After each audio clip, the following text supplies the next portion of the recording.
we had a conversation with him and felt like, he had some interest in us, and we knew we had interest in him. And he was a kid that was, true to his word. He told us he's going to consider 3 or 4 schools. We were going to be one of them, and if it was there. And we also told him we're going to recruit other guys, and it may get to a point where, our situation's not available for him. But as it worked out, other people told us no, and we had the opportunity there to be able to bring him in, and he fits.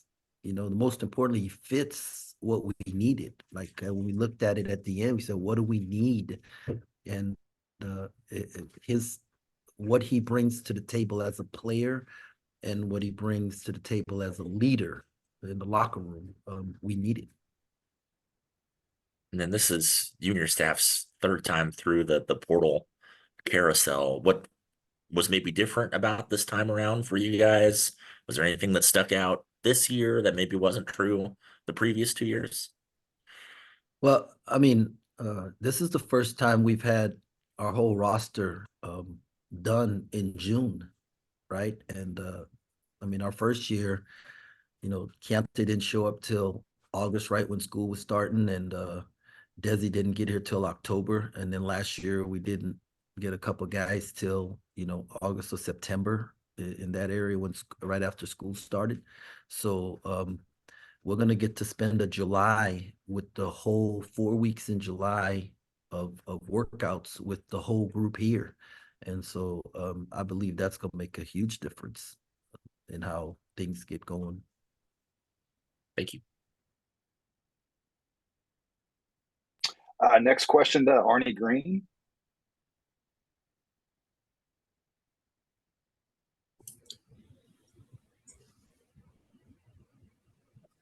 Yeah, Jerome, I was curious about each year you've been able to get a couple of 1 or 2 guys uh, from the draft group that decided to pull out.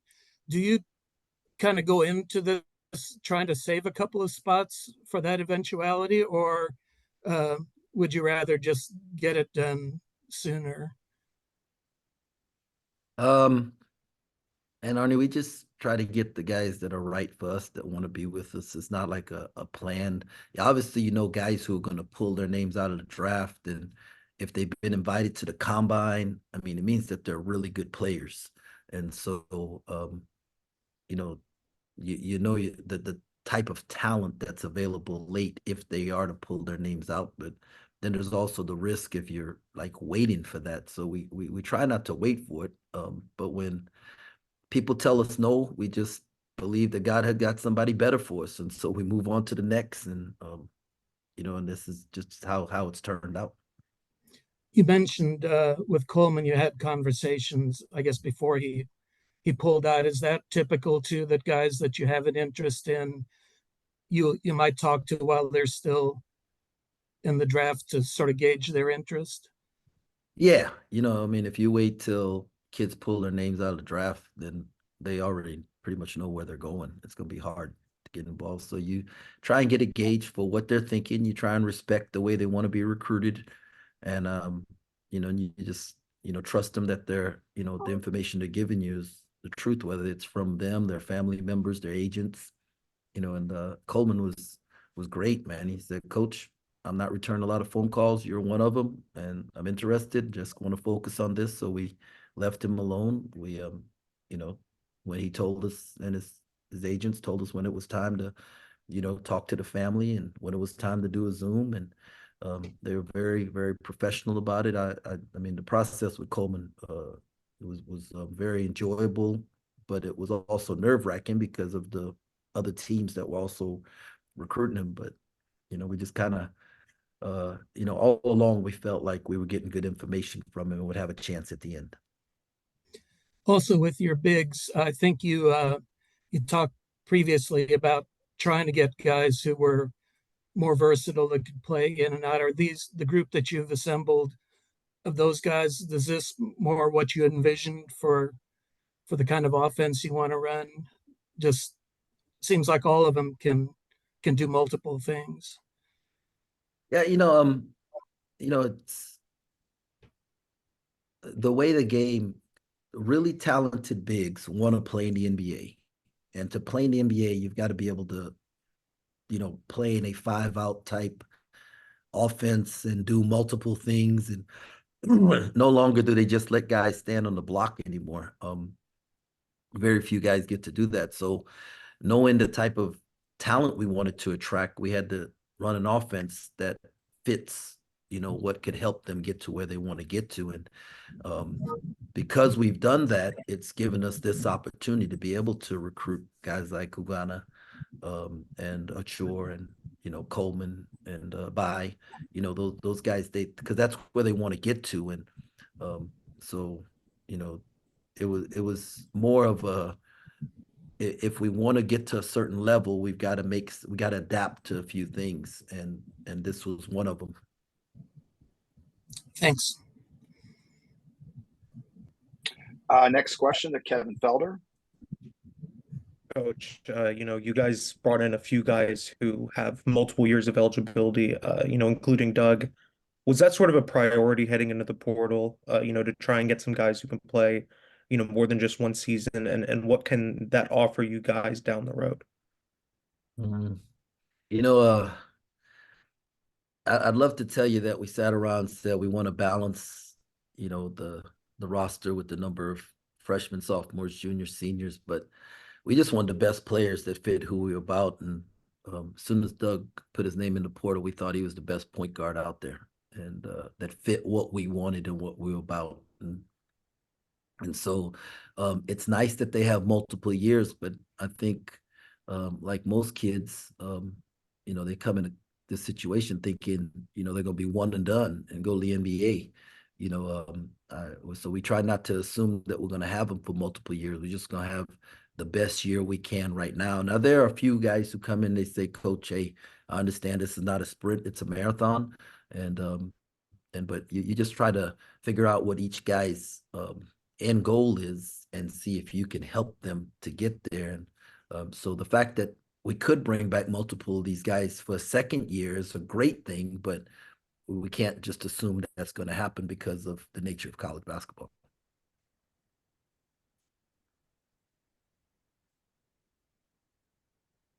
We'll go back to Kellis. What's the main thing you're stressing with Doug, or you're going to stress with Doug as he takes over point guard duties for you guys? Just leadership, just always. Doug's a very passionate player. Like, I mean, his passion is what separates him. He's got some physical skills, but like, he's just a competitor, right? And he's got to learn how to always be thinking about the next play, right? Like, it doesn't matter what just happened. What's the next thing it has to do as a point guard, as a leader of a team? And so that's what we're talking about this whole summer, is like, just, how do we get to the next play? And not worrying about what just happened, and whether it was something good that happened or whether it's something bad that happened. Like, how do we move on to the next play? And then just his approach, consistency, right? Like, if he has a consistent a work ethic and how he approaches his day, then he's going to be consistent as a player in the games. And rather than I think a word that was used to describe both he and Coleman is volatile. And volatile means that it can, like, you can be here one day and there the next. Like, you're not exactly sure what you're going to get. And with both of them, it's going to be about let's deliver a consistent performance, whether it's at practice, with how you do your academics, how you do everything. Let's just be real consistent in our work, and it'll produce consistent play. And if those guys consistently perform at a level that they're capable of, we got a chance to be really, really good. Also wanted to ask, how much of a boost has it been to have David around, somebody to, show all these new guys the ropes? Well, actually, David hasn't been around. David is with his national team. Both he and his brother made their national team, and I'm excited for that. It's something that his mom actually sent me a text and says it's a dream come true that both of our sons are playing on the Netherlands national team, and so we're proud of him. So he's there working, and we're in communication with him. But Taj and Buddy, they've done a great job, and the group that we've brought in, they've got like they're really really passionate about the game, and they want to learn, and they want to know how they can get better, and so they're really embracing everything that we do, and so it's been a lot of fun. All right, thanks, Jerome. Go back to Tim. Going back to Taj, Buddy, and David, what's kind of the next steps that you hope all three of them take going into this next year? And then what was kind of the message from you and your staff to them during this, this whole process of guys coming in, guys coming out? Yeah, my message to the team, and this was all of them, the guys who left and the ones who stayed, was that our job as the staff was to go out and find guys who can start, and their job as players was to make sure they didn't, and I mean, I try to be really transparent with the team and, tell them, obviously, the results last year was not what we expected. It's not what our fans deserve. And so that's on us as a staff. And, we've got to bring in dudes that give us a chance, to win a Big 12 championship and to, get to a Final Four and win a national championship. And that every year. And so, the players who are here, they have to embrace that. If they, they want to be great, they got to embrace competition.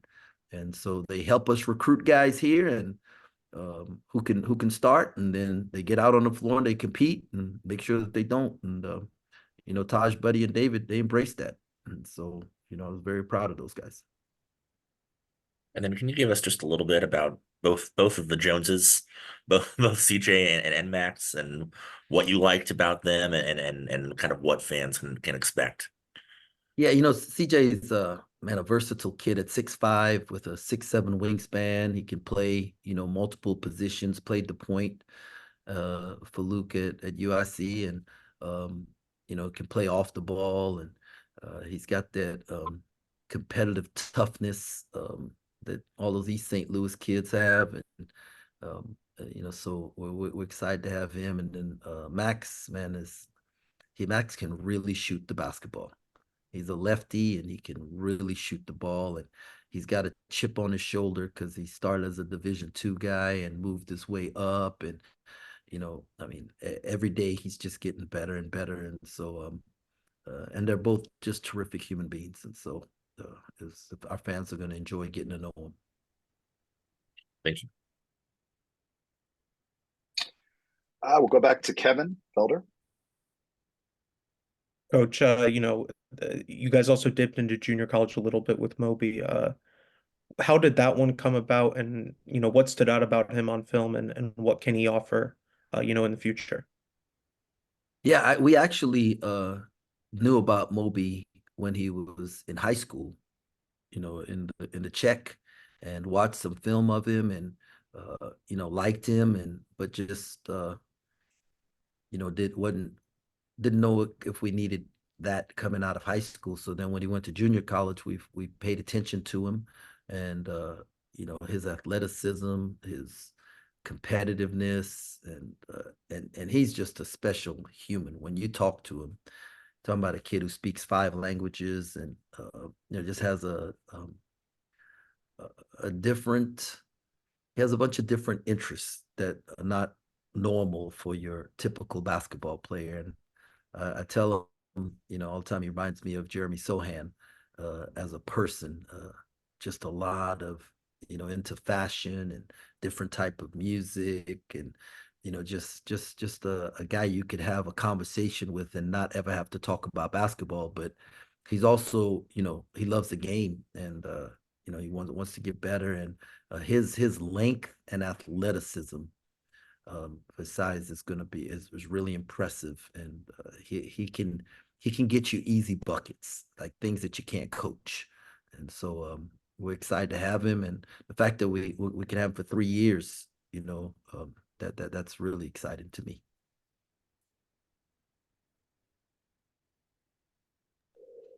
Okay, we'll go back to Arnie.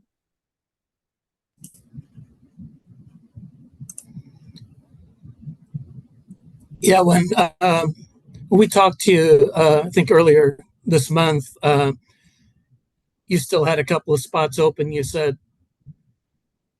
that could make the difference as far as maybe being good and great, or at least give you a little more margin for error. Do you feel like you maybe have a little bit of a margin now that you didn't previously? Uh, the last two guys we got really set us up to have a chance to be really good. And at the time I thought, man, we had the right guys. We have a little more margin for error. And then now that they're here, the coach in me kicks in and goes, man, we still don't have any margin for error. We got to keep getting better. We got to keep grinding, So, but no, I'm just telling you, my staff has done an unbelievable job putting this roster together. And, I don't know that it could have gone any better than it has. And so pleased with what we have and what we have to work with, and looking forward to watching how we put all this thing together and see these guys get out there and play for our fans. Okay, we'll go to Vince now. I'll mute Vince.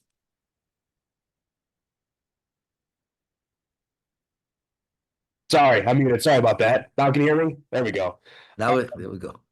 Hey, Coach. Real quick, I talked with Gene the other day and talked about just the progress of the programs that when he's hired coaches like Coach Kleiman, Coach Hughes, yourself, and he mentioned about year three, and obviously this is being year three for yourself and taking. He said like year three seems like it's always that next leap, that next step of the programs of having success. And do you sense that? Do you feel like that with the roster that you've built and you've hit on it a lot? Do you feel like that this year for year three is going to take that big leap for you guys? Um, I never viewed it that way. I think in the past, there was a bring in, some of your guys, the next year, bring in more of your guys. And then that third year, your roster's pretty much yours. You've brought them all in. Well, from year one, it was all our guys. I mean, we brought in 11 guys to go with Keith and Ish, and Keith and Ish chose to stay. And so they were our guys. And then last year, they were all our guys. And so, I think now it's just a little bit different because you can rebuild your roster and all the movement that takes place. So, I don't know about that. I know that we feel really good as a staff, like the continuity of our staff. We've been kept everybody together, just more on the same page. We're speaking the same language. Just everybody settled, as far as their homes, that all those things that make the job easier, a little bit more in place. So I can feel that. And I also know that we weren't pleased with last year. And so there's a different focus, right? About what we want to accomplish. And so that has something to do with it. And one last thing I have, Coach, and when you look back at the last 2 years and what you've been able to accomplish in those 2 years, the Elite Eight and all that stuff, what have you learned as a coach being in a head coaching role, and what's maybe the biggest thing that you learned, you and your staff, whether it's from recruiting, whether it's from interacting with the fans? There's so many different things you could probably think about. What is maybe one thing that you've learned as a head coach in Manhattan where you just want to keep elevating that as you always talk about? Yeah, wow. It's just for me, it was prioritizing what's important because you're being pulled in so many directions, and the people who are pulling you in those directions, that whatever they need you to do is very important to them, and I have to figure out what's the most important thing for the program. So what do I do next? And put it in that order of priority. And so just prioritizing what I do. And I'm one of those guys that want to say yes to everybody and try to do everything, but I'm learning not to chase rabbits.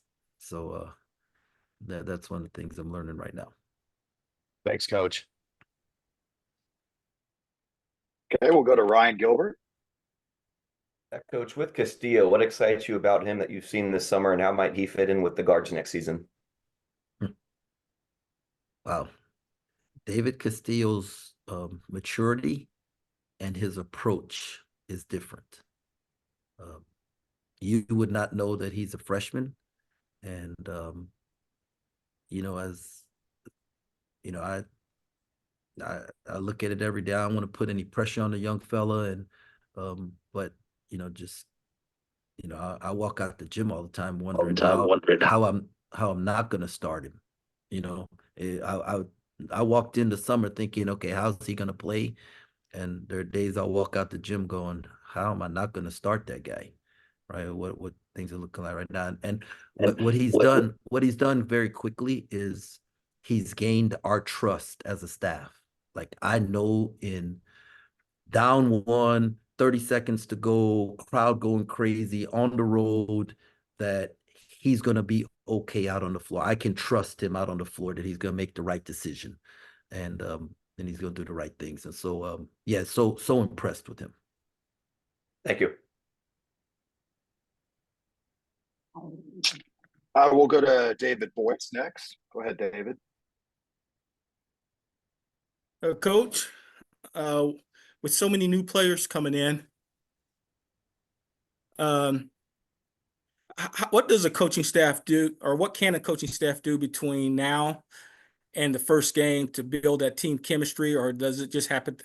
Does it happen organically? It's just, I guess you would say it has to happen organically, but we have to create opportunities for it to happen.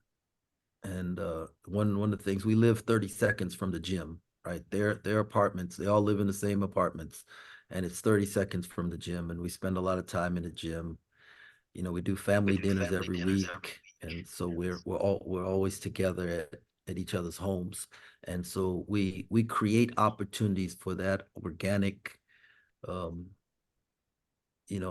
chemistry, just for guys to be able to interact with each other in different situations. And for us as a staff, we're always talking about heart connection. Like, it's our job to connect with our players' hearts. And once you connect with their hearts, then you can,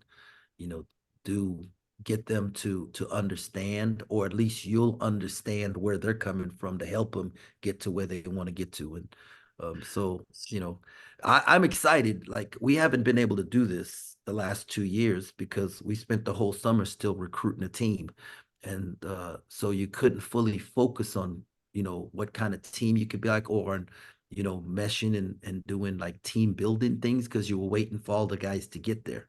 Well, by July 7th, we're going to have every guy on campus, Lord willing, and we're going to be able to do like team building things, and just to get a chance to see them all interact with each other. It's not like you're going to be adding something to it along the way. They're all going to be there, and we're going to get to see it, and I think that's going to help foster that chemistry that we want, and then us to be able to identify things that we need to work on and or need to have in order to be able to build the type of chemistry we want. Thank you.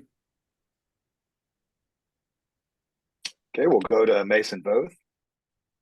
Hey, Coach, earlier you mentioned how many shooters, or how much better the shooting was with the guys that you added, a lot of guys that can do it. I think by my count, you added 6 guys that if they were on the roster last year would have led the team in 3-point percentage. How intentional was it to add more guys that could shoot it at a high level? Very intentional. When you break down the numbers, there's a shot quality stat that people keep, and they divided up on the graph that was, bad shots or tough shots and bad shot makers. It was tough shots or bad shots and good shot makers. Then there was good shots and good shot makers. And then there were good shot and bad shot makers. And our shot quality was right there with all, the top 10 offenses in the country, right? Like the shots we were getting, we just didn't make shots. And I still felt like we had good shooters, and for some reason, we did not make the shots when we had them that were open. And but with more guys now, and you look to the bench and there just wasn't the depth there. And with more guys now who have made shots and have shown that they can do it at the college level, you're going to have an opportunity to have more guys who can make shots. And if somebody's not on that night, look to the bench and be able to put somebody in, who then can deliver. So.